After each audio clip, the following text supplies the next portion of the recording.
কতটুকু আবেগ, কতটুকু ব্যথা নিয়ে আজকে শাইখ এনায়েতুল্লাহ খান আবেদ আল কাদের সাহেব, তার চোখেও কিন্তু পানি চলে আসছে।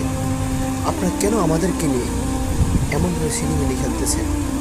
আমরা তো অন্য কোনো কাজ করে যাচ্ছি না, আমরা ফিলিস্তিনের পক্ষে। আমরা ইয়া রাসূলুল্লাহ স্লোগান বলে আমরা 26 তারিখ আমরা উপস্থিত হব, এটাই তো শুধুমাত্র আমাদের মাথায় ছিল। আপনারা কেন আমাদেরকে নিয়ে এমন করতেছেন? আর কত আশিক রাসূলকে আপনারা এইভাবে কষ্ট দেবেন? একবার বলেন, হাসরের ময়দান আপনারা কী জবাব দেবেন? আমরা তো গুণাগার মানুষ। আজকে ফিলিস্তিনের মানুষ, তারা কত নির্যাতিত হচ্ছে, তারা আজকে কত অসহায়। তাদের পক্ষ নিয়ে শুধুমাত্র একটি সমাবেশের আয়োজন শুধুমাত্র করেছিলাম। আমরা তো অন্য রাজনৈতিক কোনো চাপটা নিয়ে আমরা এখানে আসিনি। আপনারা কেন আমাদেরকে নিয়ে এমন করতেছে? একটা বার বলেন।